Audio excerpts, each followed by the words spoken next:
Counselor, Comforter, Keeper, Spirit we long to embrace.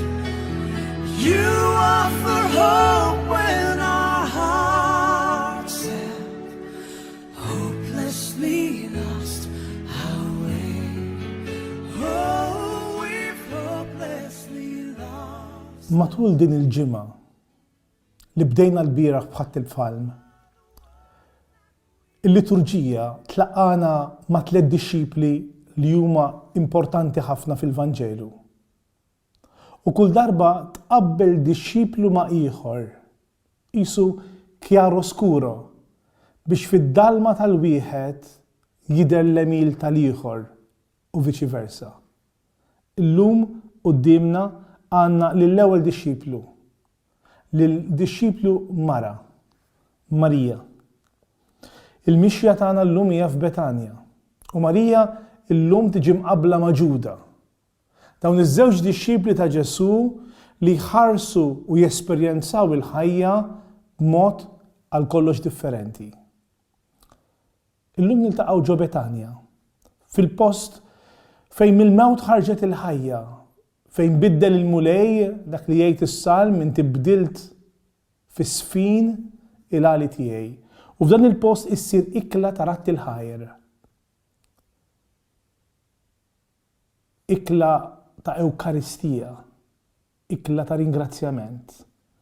U Marija ssir id-dixxiplu li verament huwa d-dixxiplu ta' Ġesu li mhux biss jisma' il-kelma kif jagħmel f'Vanġelu ieħor minn Luqa u Ġesu jgħid Marija għażlet l-aħjar sem u ma jittiħdilix. Għax semat lil Ġesu poġġiet bil-qiegħda tisimgħu imma llum tikkonverti tinkarna din il-kelma li semat f'azzjoni, f'liturġija. Marija hija d-dixxiplu ta' smigħ. Marija llum taqbad il-fwieħa li tqum ħafna. Jekk għand Lażru iltqajna ma' qabar li meta kien ħajinfetaħ l-ewwel kelma li nisimgħu ġiġa beda jinten kontra din l-intina ta' ħajja li toqtol lill-oħrajn, illum għandna fwieħa li timla id-dar kollha. Illum għandna mal-ewwel għal min jaf l-Iskrittura l-għanja tal-għanjiet, il-maħbub tiegħi ġej jinxomm mir-riħa il-fwieħa. Marija semat kelma importanti li mallem qiegħed hawn qed isejjaħ lilek u llum xtaqet li tagħmel ġest ta' mħabba li juri il-ħajja tad-dixxiplu imsarfa f'liturġija ħajja għal Ġesu. Prattikament il-kelma Messija, il-kelma Kristos tfisser il-midluk. U fil-Vanġelu kollu huwa dan il-mument li Kristu jiġi midluk minn din il-mara f'Betanja. Il-ħajja nisranija u l-ħajja ta' min jixtieq jimxi wara Ġesu hija karatterizzata minn din il-fwieħa, minn din il-liturġija, minn din iċ-ċelebrazzjoni, minn din iż-żbuħija. Iż-żbuħija tal-ħajja li inti ma tħarissi iktar lejk u x'ħatieħu imma inti tiftaħ qalbek biex tagħti iktar ħini min jagħti minn min jirċievi. L-imħabba dejjem titlob abbundanza, l-imħabba dejjem titlob nuqqas ta' qis, kważi dak li jikkalkula mħabba kbira hija meta inti ma tikkalkulax. U hawn min jgħix bil-kalkoli kif ħanaraw f'Ġuda, imma hawn min jgħix f'din lotja. Iż-żbuħija tal-ħajja hija dejjem imsieħba mal-ġenerożità. Iċ-ċentru ta' din l-ikla ma jibqax l-ikel, ma jibqax il-jien, ma ċ-ċentru din l-ikla jsir Ġesu. Marija tagħmel ġest mill-iktar importanti tmulli lin minn dak li kien mistenni minna, taħsad il-Ġesu, u f'dan il-vażun Marija tazzarda ħafna.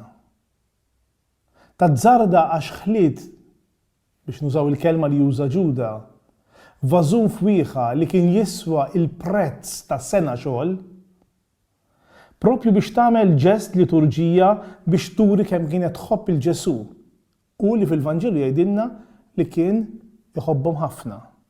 Iwa, hemm mejda u hemm ospitalità u hemm imħabba. Din hija l-karatteristika ta' din l-ikla u aħna ħanidħlu għal din il-ġimgħa mqazza mill-bieraħ mill-mixja li bdejna wara Ġesu li qed ngħidu li aħna disċipli li diħlin warajh bil-palma u biż-żebbuġa għax fidejna għandna r-rebħa u fidejna għandna l-paċi, u allura l-ewwel mudell ta' kif nistgħu nkunu disċipli hija propju filli aħna nneħħu minna il-qies tal-ħin, il-qies tal-ġenerożità, aħna jkollna qies ieħor. Għax Marija inħasdet x'kien rat il-wiċċ ta' Alla f'Ġesu differenti mill-expectation tagħha. Dan in-nart kien nart li kien jiġi mill-Indja, immaġinaw dak iż-żmien iġib nart mill-Indja. Huwa nart li normalment bħal mill-liturġija tagħna. Meta nċelebraw il-liturġija, meta nċelebraw l-atmosfera ta' preżenza ta' Ġesu, aħna nużaw is-sinjali, aħna nersqu għan Ġesu b'sensi, bis-sensi tagħna, aħna ma nersqux għan Ġesu biss bil-ħsieb. U din hija konverżjoni kbira fil-ħajja tan-Nisrani. In-Nisrani għalhekk ma jistax ikun Nisrani waħdu, għax għandu bżonn ukoll jesprimi bħal kull imħabba oħra. Jekk inti fil-ħajja tiegħek doqt imħabba ta' vera, u allura bdejt tgħix xi darba, allura tinduna li fil-ħajja tiegħek quddiem imħabba ta' vera jintelqu l-kalkoli, jintellaq il-ħin, jitbidlu r-regoli normali tal-ħajja ta' kuljum. Din hija l-ewwel attitudni kif jista' jgħix bniedem. U aħna kważi ngħiru għal dawn in-nies, in-nies li huma li jmorru lil minnhom infushom, li m'għandhomx qies, li ma jpoġġux lhom infushom ċentru, imma jagħmlu r-relazzjoni iċ-ċentru ta' ħajjithom. Min-naħa l-oħra għandna l-Ġuda. U Ġuda jiġi ppreżentat darbtejn f'din dawn it-tliet ijiem li ġejjin, anzi 3 darbiet. Ġuda juri n-naħa l-oħra tal-faċċata, Ġuda juri d-disċiplu li ma femx l-imħabba. U aħna jekk hemm xi ħaġa importanti hija li aħna nifhmu dan il-lingwaġġ ġdid. Jekk li tkun Nisrani tfisser titwieled mill-ġdid, allura tfisser li titgħallem lingwaġġ ġdid differenti. Ġuda du bil-lingwaġġ tal-ekonomija. Ibiddel il-ġest fi flus. U din iktar ħaġa ridikola l wieħed li jista' jagħmel, meta xi ħadd jurik ġest ta' mħabba, dak il-ġest ma tistax tesprimih biss bil-loġika, bewsa, tan-nieqa, żjud, rigal, ma tistax tikkalkulah biss mill-livell finanzjarju, minn din il-loġika. L-Ġuda jiskandalizza lilu nnifsu bil-ġest ekstravaganti u li tkun Nisrani hija propju din, aħna taġġibna. Immaġinaw tfajla li tiddeċidi tidħol solu ta' klawsura. Tħares lejha u tgħid imma din hija rajt jew mhijiex. Jew persuna ftilu kelli grazzja kont f'missjoni partikolari u tara persuna li qed tagħti ħajjitha kollha f'post faqar kbir. Li xi tħares il persuna tgħid mamma mija qed titlef. Ma titkellem mal-persuna u tinduna li l-persuna qed tagħti ħafna. Jew persuni nflok imorru holiday jew xi cruise jiddeċidu li jagħmlu esperjenza ta' volontarjat, imorru fil-missjoni. Dan huwa l-loġika differenti li bija jgħix in-Nisrani u qudiemna llum għandna din il-loġika. Marija għarfet il-mument, issa u l-mument. Ġuda jitkellem fil-passat u juża l-foqra biex jagħti il-ħażen tiegħu. Hemm żewġ għażliet ukoll kif tgħix. Jew tgħix ħajtek kollha skont what you do, doing, u allura f'mumenti fejn ix-xogħol jieqaf jew il-flus ma jidħlux, il-persuni jitilfu mhux biss il-flus imma wkoll l-identità ta' min huma u l-valur tagħhom, jew inkollha l-being, dak li jien. U dak li jien ma jista' jħodu li ħadd. La x-xogħol, la l-mart, la hemm differenzi dawn ma' żewġ modi ta' kif tgħix. Tista' tara kollox mill-lenti differenti. Imbagħad għandna t-tielet aspett.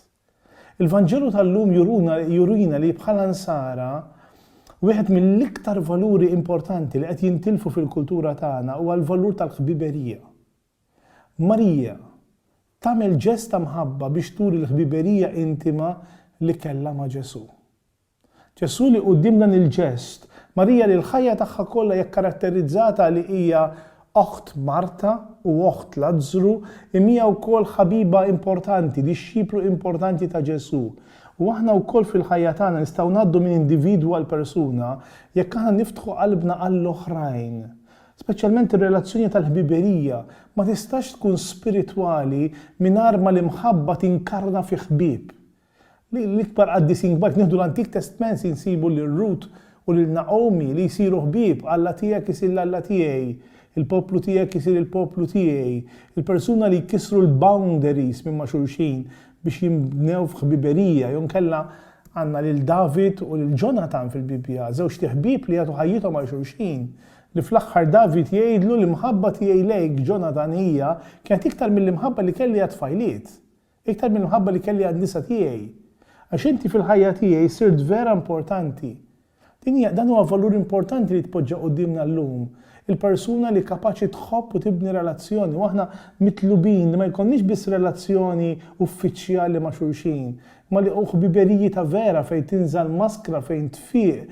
In-nisrani waħna mħabba li qegħdin f'kultura sesswata, kważi kull relazzjoni li jkollok il-persuni jaħsbu li kollha għandhom ikunu sesswati, aħna tlifna ħafna l-valur tal-ħbiberija.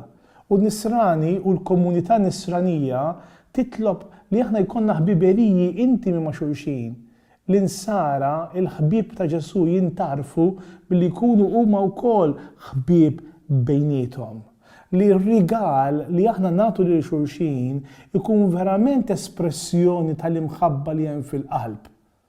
Jekk hemm imħabba fil-qalb, jekk hemm relazzjoni intima, bil-fors tesprimi luha f'ġesti, f'rigali u f'għotjiet. Imma aħna nafu li jista' jkun hemm ġesti, rigali u għotwiet li ma jfissrux, ma jagħmlu l-ebda ġustifikazzjoni lir-relazzjoni. U anke l-mulej Ġesu fl-aħħar ċena l-ogħla livell ta' mħabba li bija ħabna jgħidilna jien ma nsejħilkomx iktar għaddejja, jiena nsejħilkom ħbieb, intom ħbibi, għax kull ma qal l-missier jien għarraftulkom. Ħuti, illum huwa jum vera sabiħ, din il-mara timla l-knejjes tagħna bil-fwieħa. Din il-mara ssir mudell ta' dixxiplu fidil li jara blajnejn tal-imħabba u jara vera min iħobb. Il-qija ma tarax. Meta inti tħobb ħajtek tibda ssir tidħol f'din il-ħela, f'din l-lotja. Jekk inti tħobb tagħmel minn ħajtek ukoll taħbira, Ġesu jgħidilha ħalluha għax dilkitni minn qabel. Din il-mara issir profeta, tagħmel ġest profetiku fuq Ġesu, tħabbar il-mewt tiegħu, tħabbar is-sinjar regali tiegħu. Tantu hekk il-Vanġelu jispiċċa billi meta għamli dan il-ġest fil-Vanġelu ta' Luqa jgħid u kull fejn jixxandar il-Vanġelu fid-dinja kollha, kull m'għamlet din jixxandar ukoll b'tifkira tagħha. Iva, hemm id-tifkira ta' Ġesu li niċċelebraw hekk Alla jrid nhar il-ħamis. Immem ukoll it-tifkira ta' din il-mara li tagħmel mill-imħabba tagħha ġesti konkreti li jmissu l-qalb ta' Ġesu u l-qalb tal-oħrajn. Ġesu tant jimpressjona ruħu mill-ġest ta' Marija li ftit ġranet wara jikkupjah u jirrepetih f'ħamis ix-xirka meta jibda l-ikla tal-imħabba tiegħu billi jaħsel is-saqaj tad-dixxipli. Ejjew aħna wkoll nesperjenzaw imħabba u espressjoni ta' mħabba li huma ikbar mit-partit. Ħalli dak li aħna nirċievu bħal Ġesu nkunu nistgħu nużawh il-ġesti liturġiċi li ħanaraw speċjalment matul dil-ġimgħa u li fuqhom ħan nitolbu nirriflettu mhumiex ġesti li lilna jgħallmuna biżmoħħna xi jfissru, imma jsiru għalina l-espressjoni ta' kif ngħixu il-ħajja spiritwali u umana tagħna. You are the one that we praise. You are the one we adore. You give the healing and grace. Hearts always hunger for. Oh, our hearts always hunger for. You are the one that we praise. You are the one we adore. You give the healing and grace. Hearts always